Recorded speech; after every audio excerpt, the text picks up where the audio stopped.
ইরানের রাষ্ট্রীয় টেলিভিশনে ইসরায়েলের হামলায় নিহত ৩ ভয়াবহ জবাবের হুঁশিয়ারি তেহরানের। মধ্যপ্রাচ্যে নিজেদের ভিত্তি আরও শক্ত করছে যুক্তরাষ্ট্র। ইরান ইসরায়েল যুদ্ধ পর্যবেক্ষণ করছে সরকার। বিশ্ববাজারে বাড়লেও এখনই দেশের জ্বালানি তেলের দাম বাড়ানোর চিন্তা নেই, জানালেন অর্থ উপদেষ্টা। দ্বিতীয় পর্যায়ে ঐকমত্য কমিশনের বৈঠকে বিএনপি সহ বিভিন্ন দল অংশ নিলেও যায়নি জামায়াত। জুলাই সনদ প্রস্তুত ও কমিশনগুলোর সুপারিশ চূড়ান্ত করাই লক্ষ্য। বিভিন্ন সংস্কার কমিশনের প্রতিবেদনে সুপারিশগুলো দিয়েছি, কারণ আমরা চাই আলোচনা করে এক জায়গায় আসার জন্য। বিএনপি প্রতিনিধি দলের সাথে ব্রাজিল রাষ্ট্রদূতের সাক্ষাৎ। বৈশ্বিক রাজনীতি, জাতীয় নির্বাচন সহ বিভিন্ন বিষয়ে আলোচনা। রমজানের আগে নির্বাচনের ব্যাপারে একটা জাতীয় ঐক্যমত আছে, সবারই মতামত একটা। দিনক্ষণ যেটা সেটা তো নির্বাচন কমিশন তারা ডিক্লেয়ার করবে। হাসপাতাল ক্লিনিকের নামে চালানো হতো 16টি গোপন বন্দিশালা। 5 আগস্টের পর ধ্বংস করা হয় আলামত। গণহত্যা মামলায় শেখ হাসিনাকে আত্মসমর্পণে বিজ্ঞপ্তি প্রকাশ। বৃষ্টির পানিতে তলিয়েছে খুলনা শহরের বিভিন্ন এলাকা, ভোগান্তিতে বাসিন্দারা। প্রতি বছর কোটি কোটি টাকা খরচ করে, একটু বৃষ্টি হলেই অনেক পানিতে গাড়ি গুড়ি সব তলাইয়ে যায়। বৃষ্টি হইলেই তো এই জায়গায় 800 মানুষের ওঠে পানি। জলবদ্ধতাটা অনেক কঠিন অবস্থা, মানুষের চলাচলের খুব অসুবিধা হচ্ছে। চট্টগ্রাম নগরীর কিছু এলাকাতেও সাময়িক জলাবদ্ধতা।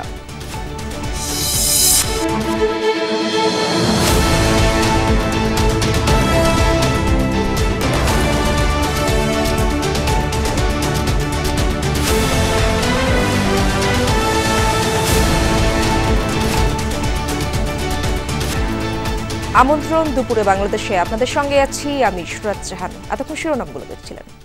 রাষ্ট্রীয় টেলিভিশন সেন্টারে হামলার জবাবে ইসরায়েলি ভূখণ্ডে স্মরণকালের সবচেয়ে বড় ও ভয়াবহ হামলার হুমকি দিয়েছে ইরান। দেশটির দাবি, গত 5 দিনে ইসরায়েলের ভূখণ্ড লক্ষ্য করে ছোড়া হয়েছে 350 মিসাইল। ইরানের হামলায় এ পর্যন্ত প্রাণ গেছে 24 ইসরায়েলের। এদিকে তেহরানেও আগ্রাসী অভিযান অব্যাহত রেখেছে নেতানিয়াহু বাহিনী। একাধিক বিস্ফোরণে কেঁপে ওঠে ইসরায়েলি রাজধানী ও আশপাশের অঞ্চল। IRIB চ্যানেলে হামলার ঘটনায় মৃত্যু হয়েছে 3 গণমাধ্যম কর্মীর। দিন কিংবা রাত থেমে থেমে মিসাইল ড্রোনের বিস্ফোরণে কেঁপে উঠছে ইসরায়েল। সোমবার রাতভর হামলা তো হয়েছেই, মঙ্গলবার সকালেও রাজধানী তেল আবিব লক্ষ্য করে অন্তত 20টি মিসাইল ছুড়েছে তেহরান। 5 দিনের পাল্টা অভিযানে ইসরায়েলে 380টি মিসাইল ছোড়ার দাবি খামেনি প্রশাসনের। বেশ ক্ষয়ক্ষতির কথা নিশ্চিত করেছে বিভিন্ন ইসরায়েলি গণমাধ্যম। হামলা পাল্টা হামলায় আরও ভয়াবহ রূপ নিচ্ছে ইরান ইসরায়েল সংঘাত। সোমবার ইরানের রাষ্ট্রীয় টেলিভিশন সেন্টারে হামলার পর সেই উত্তেজনা আরও তীব্র হয়েছে। এই আগ্রাসনের জবাবে ইসরায়েলের ভূখণ্ডে ইতিহাসের সবচেয়ে ভয়াবহ হামলার হুঁশিয়ারি দিয়েছে তেহরান। এরপর থেকে নিয়মিত বিরতিতে ছুড়ছে মিসাইল ড্রোন।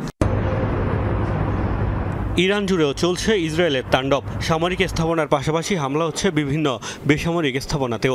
ইরানের আকাশসীমার পূর্ণ নিয়ন্ত্রণ নেয়ার পর দেশটির বেশ অভ্যন্তরেও বিমান হামলা চালাচ্ছে তেল আবিব।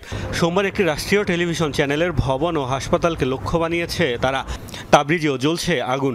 ইসরায়েলের আগ্রাসনে তেহরান সহ বিভিন্ন এলাকায় ক্ষতিগ্রস্ত বহু আবাসিক এবং গুরুত্বপূর্ণ স্থাপনা। ইসরায়েলের লাগাতার হামলায় ভয় আর আতঙ্কে ইরানের সাধারণ নাগরিকদের রাজধানী ছাড়ার হিড়িক পড়েছে। তেহরানের আশপাশের সড়কগুলোতে তৈরি হয়েছে তীব্র যানজট। এদিকে ইরানের শীর্ষ নেতাদের ক্যান্সার আখ্যা দিয়েছেন ইসরায়েলের প্রধানমন্ত্রী। তারা ক্যান্সারের মতো, আপনি যদি জানতে পারেন ক্যান্সারের কারণে আপনাকে মরতে হবে, অবশ্যই আপনি সেই ক্যান্সার দূর করার পদক্ষেপ নেবেন, চিকিৎসা করাবেন। আমরা আমাদের অভিযান নিয়ে এখনই বিস্তারিত বলতে যাচ্ছি না, তবে আমাদের এখন অনেক পথ পাড়ি দিতে হবে। দুপক্ষের হামলা পাল্টা হামলায় সময়ের সাথে পাল্লা দিয়ে বাড়ছে হতাহতের ঘটনা। এখন পর্যন্ত মৃত্যু হয়েছে 24 ইসরায়েলির, অন্যদিকে নিহত হয়েছেন 250-এর বেশি ইরানি নাগরিক। Mostafa Mahmud, Jamuna news. Iran Israel উত্তেজনার মাঝে মধ্যপ্রাচ্যে সামরিক তৎপরতা বাড়াচ্ছে যুক্তরাষ্ট্র। তৃতীয় পারমাণবিক রণতরীর পর এবার রিফুয়েলিং এয়ারক্রাফটের বড়সড় বহর পাঠাচ্ছে পেন্টাগন। নতুন করে যুক্ত হচ্ছে আরও 6 থেকে 7 হাজার সেনা, যারা সুরক্ষা দেবে মার্কিন ঘাঁটিগুলোকে। চলমান সংঘাতে সংঘাতের মাঝেই মার্কিন প্রেসিডেন্টের এমন সিদ্ধান্তে আবারও স্পষ্ট হয়ে উঠেছে যুক্তরাষ্ট্রের ইরান বিরোধী অবস্থান। সদর্পে মধ্যপ্রাচ্যের দিকে এগুচ্ছে আরও এক মার্কিন রণতরী। ইরান ইসরায়েল লাগাতার সংঘাতে অস্থিতিশীল মধ্যপ্রাচ্যে নিজেদের ঘাঁটি আর সেনা সুরক্ষা লক্ষ্য। মধ্যপ্রাচ্যে যুদ্ধের টামাডোল। তেহরান তেল আবিব সর্বাত্মক যুদ্ধে জড়ানোর ঠিক আগ মুহূর্তেই অঞ্চলটিতে সেনা উপস্থিতি বাড়ানোর ঘোষণা ওয়াশিংটনের। জোরদার করা হবে প্রতিরক্ষা সক্ষমতা। সে লক্ষ্যে আরব সাগরে মোতায়েন করা হচ্ছে তৃতীয় মার্কিন রণতরী USS নিমিটস, যাতে মোতায়েন আছে পরমাণু অস্ত্র। রিফুয়েলিং এয়ারক্রাফটের বড় একটি বহরও পাঠানো হচ্ছে মধ্যপ্রাচ্যে। পাশাপাশি সেনা উপস্থিতি বাড়ানোর ঘোষণাও দিয়েছে যুক্তরাষ্ট্র। বিভিন্ন গণমাধ্যমের তথ্যানুযায়ী 6 থেকে 7,000-এর মতো মার্কিন সেনা পাঠানোর পরিকল্পনা করছে পেন্টাগন।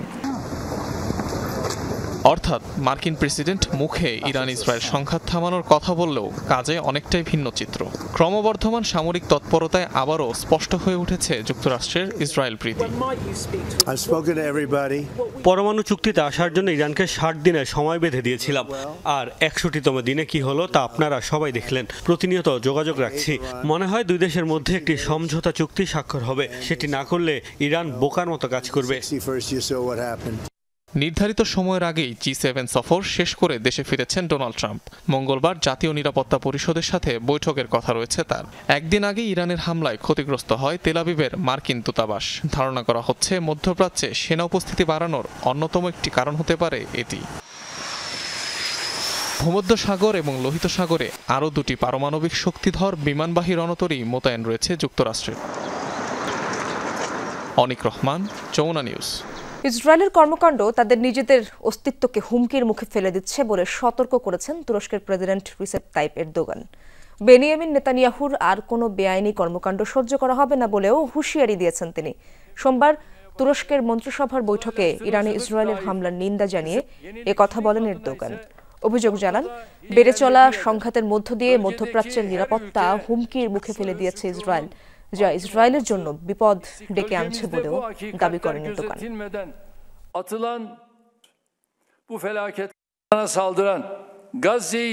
ইসরায়েল পশ্চিমা বিশ্বের সীমাহীন সমর্থন পেয়ে ইরানে হামলা চালাচ্ছে, গাজা ধ্বংস করছে। তাদের ভুলে যাওয়া উচিত নয় যে মধ্যপ্রাচ্যের দেশগুলোর মধ্যে হাজার হাজার বছর ধরে গভীর সম্পর্ক রয়েছে। কোনো একটি দেশে উত্তেজনা তৈরি হলে তা বাকি সব অঞ্চলকে প্রভাবিত করে। কাজে ইসরায়েল এসব পদক্ষেপ রক্তপাত ও মানবতা বিরোধী অপরাধের মাধ্যমে নিজেদের জন্যই বিপদ ডেকে আনছে, নিজেদের অস্তিত্বকেই হুমকির মুখে ফেলছে।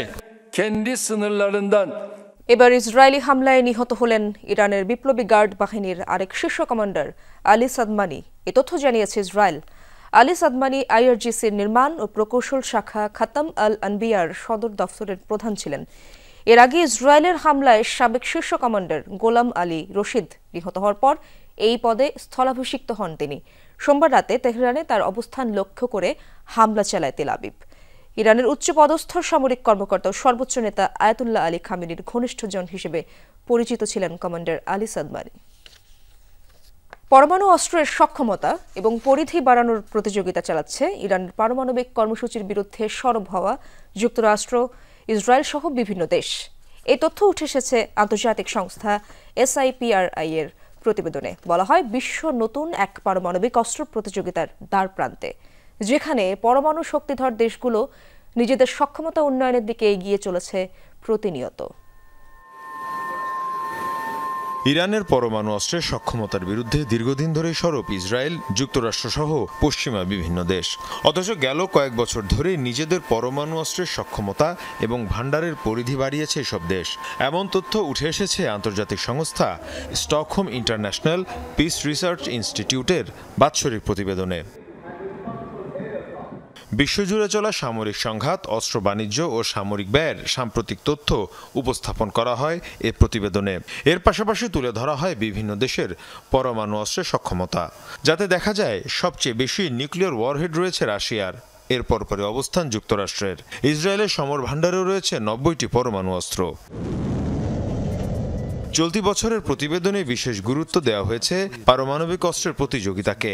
SIPRI বলছে, যুক্তরাষ্ট্র, রাশিয়া, ব্রিটেন, ফ্রান্স, চীন, ভারত, পাকিস্তান, উত্তর কোরিয়া এবং ইসরায়েলের মধ্যে বেড়েই চলেছে প্রতিযোগিতা। প্রতিবেদনে আরো বলা হয় প্রতিটি দেশই তার পারমাণবিক অস্ত্রের শক্তি এবং কার্যকারিতা বাড়িয়েছে, যা বিশ্বের সামনে এক নতুন পারমাণবিক যুগের সূচনা করছে। এর মধ্যে ভারত দূরপাল্লার পরমাণু ক্ষেপণাস্ত্র উন্নয়নে যোগ দিয়েছে। একই চিত্র চীন, উত্তর কোরিয়া এবং পাকিস্তানের ক্ষেত্রেও। এদিকে ব্রিটেন তাদের নিউক্লিয়ার ওয়ারহেডের সংখ্যা 225 থেকে 260-এ উন্নীত করেছে, তৈরি করছে পারমাণবিক ক্ষমতা সম্পন্ন সাবমেরিন। একই চিত্র ফ্রান্সেও। SIPRI বলছে গেল বছর বৈশ্বিক সমরাস্ত্র খাতে ব্যয় বেড়েছে প্রায় 10%। Mir Mushfika Hasan, Jamuna news. Iran Israel যুদ্ধের বিষয়টি পর্যবেক্ষণ করছে সরকার। বিশ্ববাজারে বাড়লেও দেশে জ্বালানি তেলের দাম বাড়ানোর চিন্তা এখনই নেই বলে জানিয়েছেন অর্থ উপদেষ্টা ডক্টর সালেউদ্দিন আহমেদ। সচিবালয়ে ক্রয় সংক্রান্ত উপদেষ্টা পরিষদের বৈঠক শেষে ব্রিফিংয়ে একথা জানান তিনি বলেন, যুদ্ধ দীর্ঘমেয়াদী হলে বাংলাদেশেও প্রভাব পড়তে পারে, তবে এই যুদ্ধ বেশি দিন চলবে না বলে মনে করেন অর্থ উপদেষ্টা। যুদ্ধের পরিস্থিতি নিয়ে এখনই প্রস্তুত থাকতে হবে বলে মনে করছে না উপদেষ্টা পরিষদ। ক্রয় সংক্রান্ত উপদেষ্টা পরিষদের বৈঠকেও বিষয়টি নিয়ে আলোচনা হয়েছে। সরকার যুদ্ধের পরবর্তী পরিস্থিতি পর্যবেক্ষণ করতে চায় বলেও উল্লেখ করেন অর্থ উপদেষ্টা। হরমুজ প্রণালী বিশ্ব বাণিজ্যে গুরুত্বপূর্ণ রুট, তবে সরকার আশা করে এই যুদ্ধ দীর্ঘায়িত হবে না।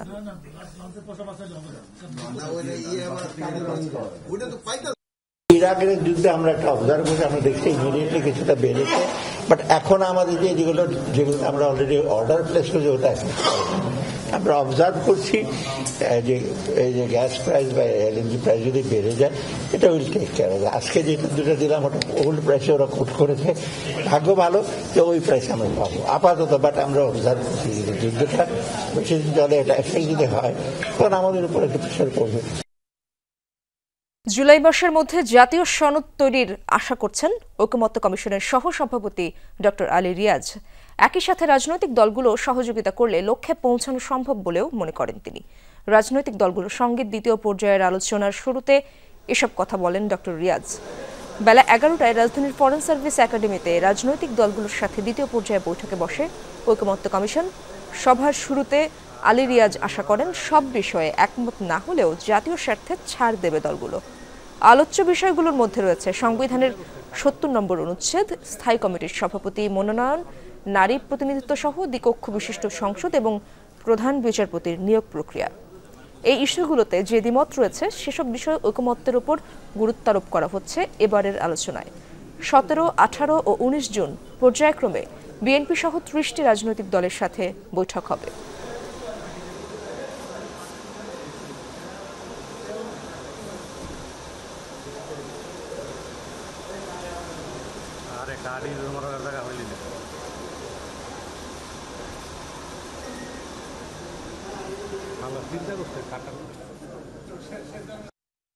আজকে ৭০ অনুচ্ছেদ অনুসারে আমাদের একটা সিদ্ধান্ত হয়েছে। ৭০ অনুচ্ছেদে সবাই দুইটা বিষয়ে একমত হয়েছে। সেই দুইটা বিষয় হলো আস্থা ভোট এবং অর্থ বিল। এই দুইটা বিষয় বাদে ৭০ অনুচ্ছেদে সংসদ সদস্যরা স্বাধীনভাবে ভোট প্রদান করতে পারবেন দলের বিপক্ষেও। সময় মতো দেশে নির্বাচন হবে, নির্বাচনের রোডম্যাপ ঘোষণা নিয়ে ধৈর্য ধরার আহ্বান জানিয়ে বিএনপির স্থায়ী কমিটির সদস্য আমির খসরু মাহমুদ চৌধুরী বলেছেন, আন্তর্জাতিক পরিস্থিতির সঙ্গে বাংলাদেশের নির্বাচনের কোনো সম্পর্ক নেই। গুলশানে বিএনপি চেয়ারপারসনের কার্যালয়ে মহাসচিব মির্জা ফখরুল ইসলাম আলমগীরের নেতৃত্বে দলের প্রতিনিধি দলের সঙ্গে বৈঠক করেছেন বাংলাদেশে নিযুক্ত ব্রাজিল রাষ্ট্রদূত পাওলো ফার্নান্দো ডায়াস ফেরেস। সকাল 11টায় শুরু হয়ে বৈঠকটি স্থায়ী হয় প্রায় ১.৫ ঘণ্টা। বৈঠক শেষে বিএনপির স্থায়ী কমিটির সদস্য আমির খসরু বলেন, আগামী দিনে নির্বাচিত সরকার ক্ষমতায় এলে ব্রাজিলের সঙ্গে ক্রীড়াসহ কোন খাতে কাজ করা যায় তা নিয়ে আলোচনা হয়েছে। সাংবাদিকদের প্রশ্নের জবাবে বিএনপির এই নেতা বলেন, আন্তর্জাতিক যে কোনো অস্থিরতার প্রভাব মোকাবেলা দেশের নির্বাচিত সরকারের জন্য সুবিধাজনক। রমজানের আগে নির্বাচনের ব্যাপারে জাতীয় ঐকমত্য আছে বলেও জানান তিনি। নির্বাচনের রোডম্যাপ ঘোষণায় ইসির সঙ্গে সরকার আলোচনা করবে বলেও আশা করেন আমির খসরু মাহমুদ চৌধুরী। যে কোনো সিচুয়েশনে কাজ করার জন্য নির্বাচিত সরকারের জন্য তো সেটা অনেক সহজ। স্বাভাবিকভাবে জনগণের আস্থা নিয়ে, জনগণের সমর্থন নিয়ে কাজ করতে হয়। সুতরাং আন্তর্জাতিকভাবে যেটা হয় সেটা তো আর বাংলাদেশের নিয়ন্ত্রণের বাইরে কোনো ঘটনা ঘটলে, কিন্তু সেটাকে মোকাবেলা করার জন্য তো স্বাভাবিকভাবে নির্বাচিত সরকারের সিদ্ধান্ত নিতে অনেক সুবিধা। জুলাই আগস্ট গণহত্যার বিচারের জন্য ট্রাইব্যুনাল 2-এ সদ্য নিয়োগ পাওয়া 3 বিচারককে সংবর্ধনার মাধ্যমে যাত্রা শুরু করেছে আন্তর্জাতিক অপরাধ ট্রাইব্যুনাল 2। সংবর্ধনা শেষে অ্যাটর্নি জেনারেল বলেন, জুলাই আগস্টের বিচার প্রক্রিয়া আন্তর্জাতিক মানদণ্ডে হবে, কোনো প্রশ্নবোধক চিহ্ন থাকবে না। এদিন জুলাই আগস্ট গণহত্যার মামলায় সাবেক প্রধানমন্ত্রী শেখ হাসিনা ও সাবেক স্বরাষ্ট্রমন্ত্রী আসাদুজ্জামান খান কামালকে আত্মসমর্পণের নির্দেশ দিয়ে বিজ্ঞপ্তি জারি করেছে ট্রাইব্যুনাল। জুলাই আগস্ট নৃশংস হত্যাকাণ্ডের 11 মাসের মাথায় যাত্রা শুরু হলো আন্তর্জাতিক অপরাধ ট্রাইব্যুনাল 2-এর। মঙ্গলবার প্রথমবারের মতো এজলাসে বসেন 3 বিচারপতি। রীতি অনুযায়ী এদিন তাদের দেয়া হয় সংবর্ধনা। চিফ প্রসিকিউটর বলেন, বাংলাদেশে আর কখনো যেন গুম, বিচার বহির্ভূত হত্যাকাণ্ড না ঘটে, সে কারণে গত 16 বছরে ঘটে যাওয়া সব অপরাধের বিচার করতে হবে। আর অ্যাটর্নি জেনারেল জোর দেন আন্তর্জাতিক মানের স্বচ্ছ বিচারের উপর। এই ন্যায় বিচার প্রতিষ্ঠায় কোনো প্রশ্নবোধক চিহ্ন যাতে না থাকে, আন্তর্জাতিক মানদণ্ডে যাতে ন্যায় বিচারটা করা হয় সেটাও নিশ্চিত করা, এটা আমাদের কাছে ট্রাইব্যুনালের কাছে, আপনাদের কাছে প্রত্যাশা, এটাই আমাদের কথা। পেছনে ঘটে যাওয়া সবগুলো অপরাধের ন্যায় বিচার নিশ্চিত করতে হবে এবং সেই ন্যায় বিচার নিশ্চিত করার জন্য এই ট্রাইব্যুনালগুলোকে দায়িত্ব দেওয়া হয়েছে। এই ট্রাইব্যুনালগুলো যাতে জাতীয় এবং আন্তর্জাতিক স্ট্যান্ডার্ড মেনটেন করে সম্পূর্ণ ন্যায় বিচার নিশ্চিত করে বিচার প্রক্রিয়াটা শেষ করতে পারেন, সেই প্রত্যাশা আমরা তাদের কাছে জানাচ্ছি। সংবর্ধনায় ট্রাইব্যুনাল 2-এর চেয়ারম্যান বলেন, হুমকি দিয়ে সন্ত্রাসী কার্যক্রম পরিচালনা করে ন্যায় বিচার থেকে সরানো যাবে না তাদের। এদিকে জুলাই আগস্ট গণহত্যার মামলায় পলাতক প্রধানমন্ত্রী শেখ হাসিনা ও সাবেক স্বরাষ্ট্রমন্ত্রী আসাদুজ্জামান খান কামালকে 24 জুন আত্মসমর্পণের নির্দেশ দিয়ে পত্রিকায় বিজ্ঞপ্তি জারি করেছেন ট্রাইব্যুনাল। এই দুজন আসামিকে ট্রাইব্যুনালে 24 জুনের মধ্যে হাজির হওয়ার জন্য বিজ্ঞপ্তি প্রকাশিত হয়েছে। রাব্বি সিদ্দিকী, যমুনা নিউজ, ঢাকা। হাসপাতাল, ক্লিনিকের নাম দিয়ে চালানো হতো গোপন বন্দিশালা। সারা দেশে এমন 16টি বন্দিশালার খোঁজ পেয়েছে গুম সংক্রান্ত তদন্ত কমিশন। র্যাব 1-এর হাসপাতাল আর সদর দপ্তরে গ্লাস হাউস বা ক্লিনিক কোড নেমে রাখা হতো গুমের শিকার ভুক্তভোগীদের। পুলিশ, র্যাব সহ গোয়েন্দা সংস্থাগুলোর আলাদা আলাদা গোপন বন্দিশালায় ছিল শত শত সেল। 5 আগস্টের পর এসবের আলামত ধ্বংস করা হয় বলে জানিয়েছেন গুম কমিশনের তদন্তকারীরা। কমিশনের রিপোর্টের ভিত্তিতে গোপন বন্দিশালা নিয়ে রিপোর্ট করেছেন মনিরুল ইসলাম। Unfolding the Truth, a Structural Diagnosis of Enforced Disappearance নামে দ্বিতীয় অন্তর্বর্তী রিপোর্ট দিয়েছে গুম বিষয়ক তদন্ত কমিশন। কোন বাহিনী কার নির্দেশে প্রত্যক্ষ ও পরোক্ষভাবে গুমের সাথে জড়িত সেগুলো তুলে আনা হয়েছে রিপোর্টে। তদন্তে নেমে কমিশন সদস্যদের প্রাথমিক ধারণা ছিল গুমের শিকার সবাইকে রাখা হতো আয়নাঘর নামের সেন্টারে। এটি মূলত ডিজিএফআই-এর জয়েন্ট ইন্টারোগেশন সেল বা জেআইসি। কিন্তু শত শত ভুক্তভোগীর সাক্ষ্য নিয়ে তদন্তকারীরা আয়নাঘরের সাথে মিল পাচ্ছিলেন না। পরে সেসব বর্ণনার সূত্র ধরে ঢাকায় আরও 4 থেকে 5টি গোপন বন্দিশালার খোঁজ মেলে। একটির কোড নাম হাসপাতাল, আরেকটি ক্লিনিক বা গ্লাস হাউস। র্যাবের আমরা প্রথম ভিজিট করলাম র্যাব 1-এ। ভিকটিমরা যখন বর্ণনা দিচ্ছিল, ওই বর্ণনা অনুযায়ী ওই জায়গা এবং ওই সেলগুলো আমরা পাচ্ছিলাম না। সো আমরা খুঁজতে থাকি।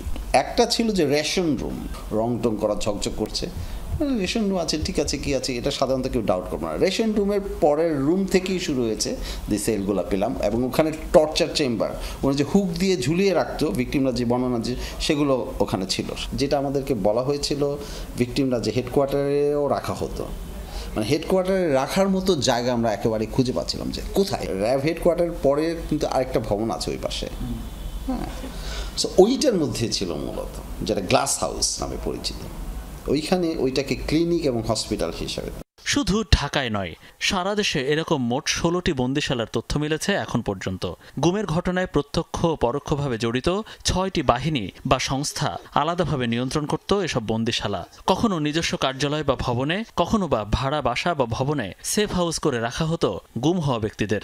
বগুড়ার পুলিশ লাইন্সের ভিতরে যে আপনার বন্দি রাখা হতো, ব্যাপক এবং বিভিন্ন জায়গা থেকে বন্দী হয়। ওটা একটা হাব ছিল, মানে নর্থ বেঙ্গলের হাব। মূলত এটা ডিবি অপারেট করতো। র্যাব, ডিজিএফআই, ডিবি, সিটিটিসি মিলিয়ে ঢাকা এবং ঢাকার 16টা আমি বলছি যে সেন্টারের মধ্যে অসংখ্য সেল আছে। দুটি রিপোর্টে কয়েকটি ঘটনা উল্লেখ করে দায়ী কর্মকর্তাদের নামও সরকারকে দিয়েছে তদন্ত কমিশন। অনেকে গ্রেফতারি পরোয়ানা থাকার পরেও আসেনি আইনের আওতায়। এতে ক্ষোভ জানিয়েছেন মানবাধিকার কর্মীরা। অনেক উচ্চপদস্থ নিরাপত্তা কর্মকর্তা, তাদের বিরুদ্ধে যখন গুম কমিশন তদন্ত রিপোর্ট করে এবং তাদের বিরুদ্ধে সুনির্দিষ্টভাবে অভিযোগ আসে, তারা অনেকেই আত্মগোপনে চলে গেছে। এত বড় একটা ঘটনা সেফ এক্সিট দেওয়াটা একটা মারাত্মক ধরনের অপরাধ। গুম কমিশন যে তদন্ত রিপোর্ট প্রকাশ করছে, এতে পদে পদে বাধা ও অসহযোগিতা পাচ্ছেন বলে জানিয়েছে খোদ কমিশন সদস্যরা। তাই বিস্তারিত তদন্তের জন্য অভিযুক্ত কর্মকর্তাদের গ্রেফতারের সুপারিশ কমিশনের। মনিরুল ইসলাম, যমুনা নিউজ, ঢাকা। বিএনপি নেতা ইশরাক হোসেনকে মেয়রের দায়িত্ব দেওয়ার দাবিতে নগর ভবনের সামনে আজও অবস্থান কর্মসূচি পালন করছেন ডিএসসিসির কর্মচারী ইউনিয়নের কর্মচারীদের একাংশ ও তার সমর্থকরা। সকাল থেকেই নগর ভবনের মূল ফটকের সামনে ও ভবনের ভেতরে অবস্থান কর্মসূচি পালন করছেন তারা। আন্দোলনকারীরা বলছেন 2 দফায় কোর্ট রায় দেয়া সত্ত্বেও ইশরাক হোসেনকে শপথ নিতে দেয়া হচ্ছে না। স্থানীয় সরকার মন্ত্রণালয়ের উপদেষ্টা আসিফ মাহমুদ সজীব ভুঁইয়ার স্বেচ্ছাচারিতায় কারণেই তিনি শপথ নিতে পারছেন না বলে অভিযোগ তাদের।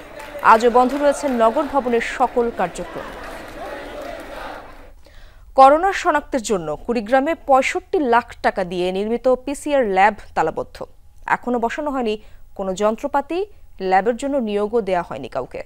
সেই সাথে গোটা জেলায় রয়েছে নমুনা পরীক্ষার কিট সংকট। অথচ নতুনভাবে আতঙ্কের কারণ হয়ে দাঁড়িয়েছে করোনা। নতুন করে আবারও চোখ রাঙাচ্ছে করোনা। বলা হচ্ছে ডেল্টা ভ্যারিয়েন্ট থেকেও 5 গুণ বেশি প্রাণঘাতী বর্তমান ওমিক্রন XBB। পার্শ্ববর্তী দেশগুলোর মতো বাংলাদেশেও প্রতিদিনই বাড়ছে করোনায় আক্রান্তের সংখ্যা। মহামারীর সময় উত্তরের জনপদ কুড়িগ্রামে প্রান্তিক জনগোষ্ঠীর জন্য 65 লাখ টাকা দিয়ে তৈরি করা হয় আধুনিক পিসিআর ল্যাব। গত বছর নভেম্বরে হাসপাতাল কর্তৃপক্ষের কাছে তা হস্তান্তর করে গণপূর্ত বিভাগ। তবে এখনও বসানো হয়নি কোনো যন্ত্রপাতি, নিয়োগ হয়নি কোনো লোকবল। এখানে কোনো যন্ত্রপাতি এখনো আসে নাই, প্লাস কোনো লোকবল এখানে নিয়োগ করা হয়নি। কুড়িগ্রামের যে মঙ্গাবৃত জনগণ আসলে করোনা টেস্ট করার জন্য তাদের বাইরে গিয়ে টেস্ট করতে হবে, এই সামর্থ্য তাদের নাই। হাসপাতাল বর্তমানে যে অবস্থায় আছে সে অবস্থায় হাসপাতাল কর্তৃপক্ষ ইচ্ছা করলে তাদের পর্যাপ্ত মেশিনারিজ এবং জনবল থাকলে সে অনুযায়ী তারা এটা চালু করতে পারে। শুধু এখানেই নয়, জেলায় নেই করোনা ভাইরাসের নমুনা পরীক্ষার কোনো কিট, স্বাস্থ্যকর্মীদের সুরক্ষা সরঞ্জামও নেই। জেলা স্বাস্থ্য বিভাগে যে মজুদ আছে তা সবই মেয়াদ উত্তীর্ণ। নতুন করে সকল সরঞ্জামের চাহিদা দেওয়ার কথা জানালেন civil surgeon. Rapid antigen test kit সেগুলোর জন্য আমরা চাহিদা পাঠিয়েছি। তো আমাদের এখানে ডিস্ট্রিক্ট হসপিটাল আছে, ডিস্ট্রিক্ট হসপিটালেও কার্যক্রমটা প্রাথমিকভাবে হচ্ছে সদর হাসপাতালগুলোতে শুরু হবে টেস্ট কার্যক্রম, পর্যায়ক্রমে উপজেলা হেলথ কমপ্লেক্সগুলোতে শুরু করব আমরা। দ্রুত জনবল নিয়োগ ও যন্ত্রপাতি বসিয়ে পিসিআর ল্যাব চালুর দাবি জেলাবাসীর। রাহিম সারোয়ার, যমুনা নিউজ। রাজধানী ঢাকা সহ দেশের বিভিন্ন অঞ্চলে বজ্রসহ বৃষ্টির পাশাপাশি সারা দেশের কোথাও কোথাও মাঝারি ধরনের ভারী থেকে অতি ভারী বর্ষণের পূর্বাভাস দিয়েছে আবহাওয়া অধিদপ্তর। সংস্থাটি জানিয়েছে, লঘুচাপের বর্ধিতাংশ পশ্চিমবঙ্গ থেকে বাংলাদেশের দক্ষিণ পশ্চিমাঞ্চল হয়ে উত্তর পশ্চিম বঙ্গোপসাগর পর্যন্ত বিস্তৃত। এছাড়া মৌসুমী বায়ু দেশের দক্ষিণাঞ্চলে সক্রিয় রয়েছে, তা অন্যত্র মোটামুটি সক্রিয় এবং উত্তর বঙ্গোপসাগরে মাঝারি অবস্থায় রয়েছে। যশোর, খুলনা, বরিশাল, পটুয়াখালী, নোয়াখালী, কুমিল্লা, চট্টগ্রাম ও কক্সবাজার অঞ্চলের ওপর দিয়ে ঘন্টায় 45 থেকে 60 কিলোমিটার বেগে বৃষ্টি বা বজ্রবৃষ্টি সহ অস্থায়ীভাবে ঝোড়ো হাওয়া বয়ে যেতে পারে। এসব এলাকার নদী বন্দরগুলোকে 1 নম্বর সতর্ক সংকেত দেখিয়ে দিতে বলেছে আবহাওয়া অফিস। কোরবানির আগে 2 দিন আগে থেকেই অনেক প্রচুর গরম ছিল সারা বাংলাদেশে। এখন আজকে বৃষ্টির দিনে হালকা ঠান্ডা পড়েছে। মেঘলা মেঘলা বৃষ্টি হচ্ছে, গুড়ি গুড়ি বৃষ্টি হচ্ছে, তারপরে একটু থামতেছে, আবার একটু পরে বৃষ্টি হচ্ছে। এজন্য অফিসে যাওয়ার সময় ছাতা নিয়ে বেরোইছি, যাতে নিজের সেফটির জন্য বেরোইছি। ভোর থেকে থেমে থেমে বৃষ্টি হচ্ছে দেশের বিভিন্ন স্থানে। দু একটি জায়গায় দেখা দিয়েছে জলাবদ্ধতাও। দফায় দফায় বৃষ্টিতে খুলনা নগরের রয়্যাল মোড়, পিটিআই মোড়, দোলখোলা সহ বিভিন্ন এলাকায় সড়ক পানিতে তলিয়ে যায়। ব্যাহত হয় যান চলাচল, বিপাকে পড়েন পথচারীরা। পানি ঢুকে পড়ে বাসাবাড়ি ও ব্যবসা প্রতিষ্ঠানেও। এতে ভোগান্তি হতে হচ্ছে বাসিন্দাদের। স্থানীয়রা বলছেন, একদিকে অপরিকল্পিত ড্রেনেজ ব্যবস্থা, তার উপর এসব ড্রেন নিয়মিত পরিষ্কারও করা হয় না। তাই বৃষ্টি হলেই দেখা দেয় জলাবদ্ধতার। চরম দুর্ভোগ পোহাতে হয় নগরবাসীকে। বৃষ্টি হইলেই তো এই জায়গায় হাঁটু মানুষের ওঠে পানি, মোটরসাইকেল নিয়ে যাইতে পারি না, লোকজন হাইটে যাইতে পারে না, মানুষের চলাচলের খুব অসুবিধা হচ্ছে। অনেক অটো রিকশার ওই যে ব্যাটারি নষ্ট হয়ে যাচ্ছে পানিতে, এবং সংক্রামক রোগগুলো আস্তে আস্তে বেড়ে যাবে। প্রতি বছর কোটি কোটি টাকা খরচ করে, একটু বৃষ্টি হলেই অনেক পানিতে গাড়ি গুড়ি সব তলাইয়ে যায়। এদিকে ভোর থেকে কয়েক ঘন্টার মাঝারি বৃষ্টি আর জোয়ারের পানিতে চট্টগ্রাম নগরীর কিছু এলাকায় দেখা দেয় জলাবদ্ধতা। তবে পানি দ্রুত নেমে যায় বলে জানিয়েছেন স্থানীয়রা। ভোরে বৃষ্টি নামে বন্দরনগরীতে, একটানা চলে কয়েক ঘন্টা। জোয়ারের সময় হওয়ায় পানিতে তলিয়ে যায় আগ্রাবাদ, হালিশহর সহ নগরীর নিম্নাঞ্চলের কিছু এলাকা। এতে ভোগান্তিতে পড়েন কর্মস্থলগামী মানুষ এবং স্কুল কলেজের শিক্ষার্থীরা।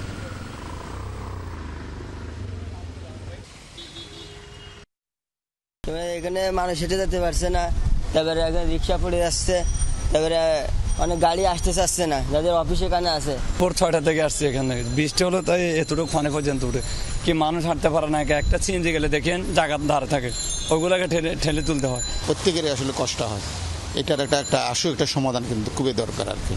কক্সবাজারের জমি অধিগ্রহণে অর্থ আত্মসাৎ মামলার নথি জালিয়াতির ঘটনায় সাবেক ডিসি ও সাবেক জেলা ও দায়রা জজের বিরুদ্ধে মামলার চার্জ গঠনের শুনানি পিছিয়েছে।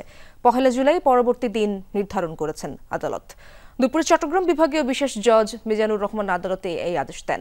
এর আগে কক্সবাজারের সাবেক জেলা প্রশাসক রুহুল আমিন, সাবেক জেলা ও দায়রা জজ সাদিকুল ইসলাম তালুকদার সহ 5 আসামি আদালতে হাজির হন। এ সময় আসামিরা জামিন আবেদন করলে 1 জুলাই পর্যন্ত জামিন মঞ্জুর করেন বিচারক। চার্জ গঠন শুনানির জন্য একই দিন ধার্য করেন আদালত। মাতারবাড়ি তাপবিদ্যুৎ কেন্দ্র নির্মাণে জমি অধিগ্রহণের প্রায় 23 কোটি টাকা আত্মসাতের অভিযোগে 2014 সালে কক্সবাজারের জ্যেষ্ঠ বিশেষ জজ আদালতে তৎকালীন জেলা প্রশাসক রুহুল আমিনকে প্রধান আসামি করে 28 জনের বিরুদ্ধে মামলা করেন মাতারবাড়ির বাসিন্দা AKM কায়সারুল ইসলাম চৌধুরী। অভিযোগ, মামলায় বাদীর স্বাক্ষর ও নথি জালিয়াতি করে নিজের নাম কেটে দেন প্রধান আসামি সাবেক জেলা প্রশাসক রুহুল আমিন। এই কাজে তাকে সহায়তা করেন কক্সবাজারের তৎকালীন জেলা ও দায়রা জজ সাদিকুল ইসলাম তালুকদার ছাড়াও আরও 3 জন।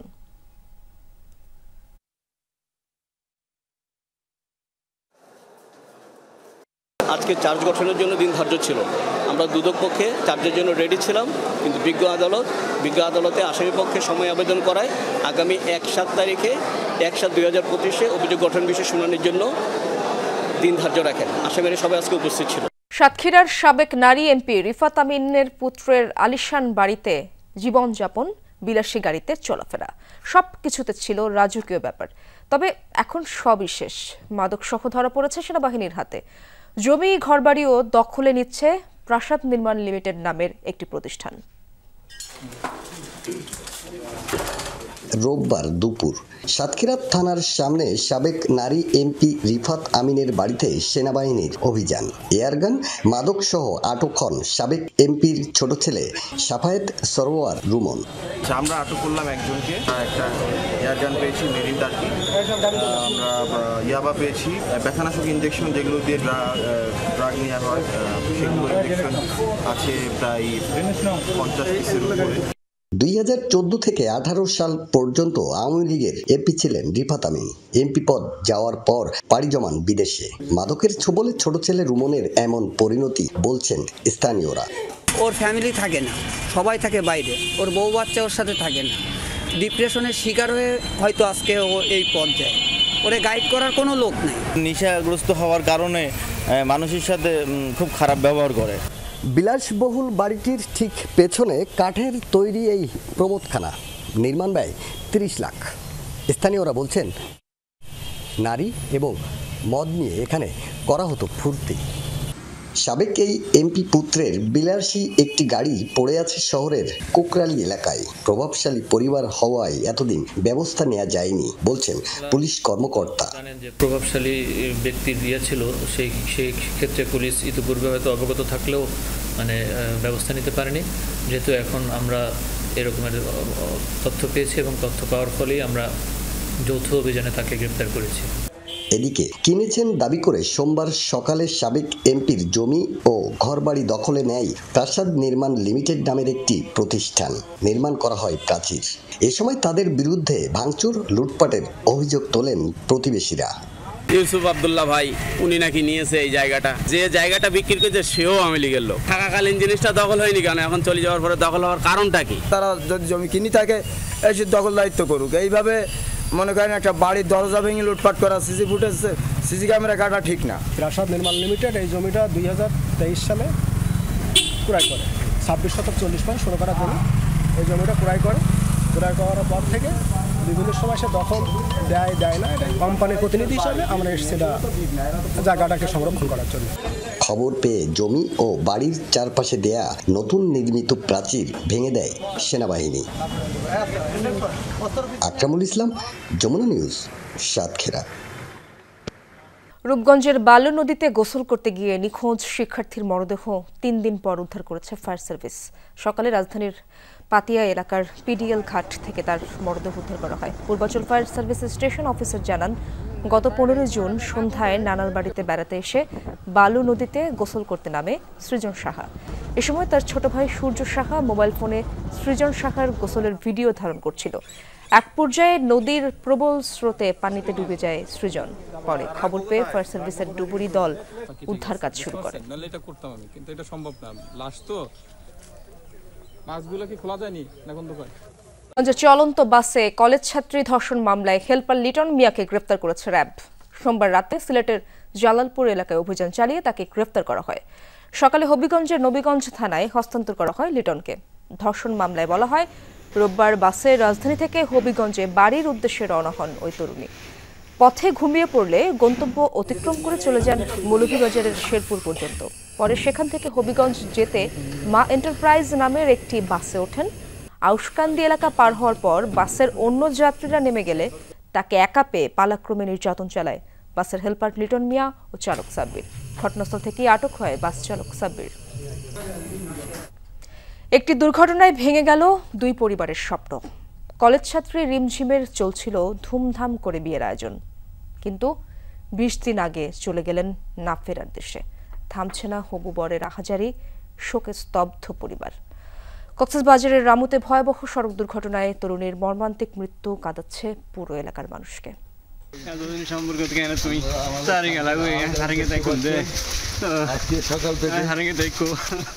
16 মে সনি বড়ুয়ার সাথে বাগদান হয় রিমঝিম বড়ুয়ার। আগামী 6 জুলাই বিয়ের অনুষ্ঠান হওয়ার কথা, কিন্তু 20 দিন আগেই সব শেষ। বাসে ওঠার আগে হবু স্ত্রীর সাথে কথা হয়েছিল সনি বড়ুয়ার, শুভকামনাও জানিয়েছিলেন। কিছুক্ষণ পর পান দুঃসংবাদ। আমি গাড়িতে উঠছি, গাড়ি চাড়ছে, আমি ভালো করে আসতে বলছি। ভগবান, আমার রিমঝিম তো ভালো করে আসতে পারে নাই। নিহত রিমঝিমের বাড়ি কক্সবাজারের রামুতে। 4 ভাই বোনের মধ্যে তিনি তৃতীয়। কক্সবাজার সরকারি কলেজের ডিগ্রি ফাইনাল ইয়ারের পরীক্ষার্থী, পাশাপাশি একটি এনজিওতে কাজ করতেন। তার মৃত্যুতে শোকে স্তব্ধ 2 পরিবার। বিয়ের শপিং করবে এটা রিকোয়েস্ট করে, এরপর আর কথা হয় নাই। কেউ আমরা ভেবে উঠতে পারি না যে ওনার এমন একটা অবস্থা হবে। লাল বেনারসি কেনার জায়গা আজকে আমার সাদা শাড়ি বাইবুতে কিনলে এর চেয়ে দুঃখ আসলে আর কিছু থাকার মতো নাই। জেঠুর মতো আমাকে খুব শ্রদ্ধা করত এবং পাড়ার প্রতিবেশী বড়জনকে খুব শ্রদ্ধা করত। 5 বছরের প্রেমকে পরিণয়ে রূপ দেওয়ার আগেই রিমঝিমের পৃথিবী থেকে চলে যাওয়া মেনে নিতে পারছেন না কেউ। ধুমধাম করে বিয়ের কথা জানিয়েছিলেন অফিসের সহকর্মীদের। বিয়ে নিয়ে তার আনন্দ উচ্ছ্বাস পরিণত হয়েছে বিষাদে। বিয়ের কেনাকাটা করতে যাবে, কিরকম কিরকম গহনা চয়েস করবে, শাড়ি চয়েস করবে, ওগুলো আমাদেরকে দেখাচ্ছিল কিরকম নিলে কি হবে। আমাদের পাঞ্জাবি না দিলে আমরা বিয়েতে যাবো না, বাট উনি বলতেছে আমি গরিব, আমি পাঞ্জাবি দিতে পারবো না, এমনি যাইতে হবে। এটাই ওনার সাথে শেষ কথা। চট্টগ্রাম পটিয়া বান্ডারগাঁও, যার কারণে শ্বশুর বাড়ি যখন ওদিকে কেনাকাটাটা ওদিকে করতে যাচ্ছিল। সোমবার সকালে রামু রশিদনগরে পূর্বী পরিবহনের সাথে কাভার্ড ভ্যানের সংঘর্ষে রিমঝিম সহ ৩ জন নিহত হয়। মামুন নুরশি তৌভি, যমুনা নিউজ। সামরিক উপস্থিতির মধ্য দিয়ে দশকের পর দশক ধরে মধ্যপ্রাচ্যে ছড়ি ঘোরাচ্ছে যুক্তরাষ্ট্র। সাগরে কিংবা মিত্রদেশের ভূখণ্ডে ঘাঁটি গেড়ে চলছে নজরদারি আর মোড়রগিরি। স্থায়ী ও অস্থায়ী মিলিয়ে অন্তত ১৯টি স্থানে রয়েছে মার্কিন ঘাঁটি। মোতায়েন রয়েছে তাদের ৪০ থেকে ৫০ হাজার সেনা। ১৯৫৮ সালের জুলাইয়ে লেবানন সংকটের সময় মধ্যপ্রাচ্যে প্রথম সেনা মোতায়েন করে যুক্তরাষ্ট্র। বৈরুতে পাঠানো হয় কমব্যাট ট্রুপস। একসময় ১৫০০ পর্যন্ত মার্কিন মেরিন ও সেনা মোতায়েন ছিল দেশটিতে। একে একে মধ্যপ্রাচ্যের ১৯টি স্থানে ঘাঁটি গেড়েছে যুক্তরাষ্ট্র। কাউন্সিল অন ফরেন রিলেশনসের তথ্য অনুযায়ী ২০২৫-এর মাঝামাঝি এসে বর্তমানে ৪০ থেকে ৫০ হাজারে দাঁড়িয়েছে মোতায়েনকৃত মার্কিন সেনার সংখ্যা। সবচেয়ে বেশি কাতার, বাহরাইন, কুয়েত, সংযুক্ত আরব আমিরাত ও সৌদি আরবে। স্থায়ী এবং অস্থায়ী দুইভাবেই সামরিক অবস্থানের নেটওয়ার্ক পরিচালনা করে যুক্তরাষ্ট্র। বাহরাইন, মিশর, ইরাক, জর্ডান, কুয়েত, কাতার, সৌদি আরব ও সংযুক্ত আরব আমিরাতে রয়েছে ৮টি স্থায়ী ঘাঁটি। বিভিন্ন দেশের গোয়েন্দা সংগ্রহ, নজরদারি আর নিয়মিত মহড়া চলে এসব ঘাঁটিতে। মধ্যপ্রাচ্যে যুক্তরাষ্ট্রের সবচেয়ে বড় ঘাঁটি কাতারের আল উদেইদ বিমান ঘাঁটি, যা কাজ করে মার্কিন সেন্ট্রাল কমান্ড সেন্টকমের হেডকোয়ার্টার্স হিসেবে। ১৯৯৬ সালে ৬০ একর এলাকা জুড়ে তৈরি করা হয় ঘাঁটিটি। ১০,০০০ সেনা মোতায়েন রয়েছে সেখানে। থাকতে পারে ১০০টি এয়ারক্রাফট। ইরাক, সিরিয়া ও আফগানিস্তানে সামরিক উপস্থিতির মধ্য দিয়ে দশকের পর দশক ধরে মধ্যপ্রাচ্যে ছড়ি ঘোরাচ্ছে যুক্তরাষ্ট্র। সাগরে কিংবা মিত্রদেশের ভূখণ্ডে ঘাঁটি গেড়ে চলছে নজরদারি আর মোড়রগিরি। স্থায়ী ও অস্থায়ী মিলিয়ে অন্তত ১৯টি স্থানে রয়েছে মার্কিন ঘাঁটি। মোতায়েন রয়েছে তাদের ৪০ থেকে ৫০ হাজার সেনা। ১৯৫৮ সালের জুলাইয়ে লেবানন সংকটের সময় মধ্যপ্রাচ্যে প্রথম সেনা মোতায়েন করে যুক্তরাষ্ট্র। বৈরুতে পাঠানো হয় কমব্যাট ট্রুপস। একসময় ১৫০০ পর্যন্ত মার্কিন মেরিন ও সেনা মোতায়েন ছিল দেশটিতে। একে একে মধ্যপ্রাচ্যের ১৯টি স্থানে ঘাঁটি গেড়েছে যুক্তরাষ্ট্র। কাউন্সিল অন ফরেন রিলেশনসের তথ্য অনুযায়ী ২০২৫-এর মাঝামাঝি এসে বর্তমানে ৪০ থেকে ৫০ হাজারে দাঁড়িয়েছে মোতায়েনকৃত মার্কিন সেনার সংখ্যা। সবচেয়ে বেশি কাতার, বাহরাইন, কুয়েত, সংযুক্ত আরব আমিরাত ও সৌদি আরবে। স্থায়ী এবং অস্থায়ী দুইভাবেই সামরিক অবস্থানের নেটওয়ার্ক পরিচালনা করে যুক্তরাষ্ট্র। বাহরাইন, মিশর, ইরাক, জর্ডান, কুয়েত, কাতার, সৌদি আরব ও সংযুক্ত আরব আমিরাতে রয়েছে ৮টি স্থায়ী ঘাঁটি। বিভিন্ন দেশের গোয়েন্দা সংগ্রহ, নজরদারি আর নিয়মিত মহড়া চলে এসব ঘাঁটিতে। মধ্যপ্রাচ্যে যুক্তরাষ্ট্রের সবচেয়ে বড় ঘাঁটি কাতারের আল উদেইদ বিমান ঘাঁটি, যা কাজ করে মার্কিন সেন্ট্রাল কমান্ড সেন্টকমের হেডকোয়ার্টার্স হিসেবে। ১৯৯৬ সালে ৬০ একর এলাকা জুড়ে তৈরি করা হয় ঘাঁটিটি। ১০,০০০ সেনা মোতায়েন রয়েছে সেখানে। থাকতে পারে ১০০টি এয়ারক্রাফট।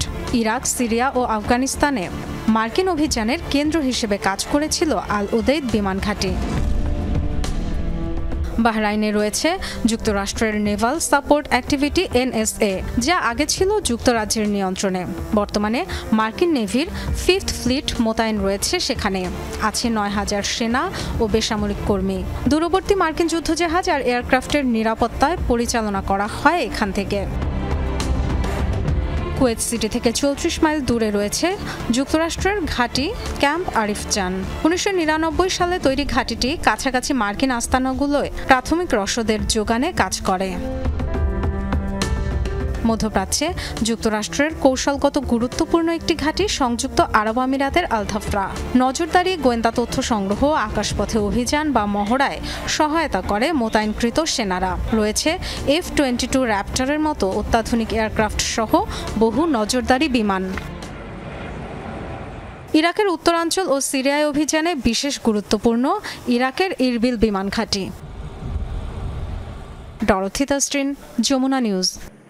দর্শক, এই ছিল দুপুরে বাংলাদেশে এতক্ষণ যারা সঙ্গে ছিলেন সবাইকে ধন্যবাদ।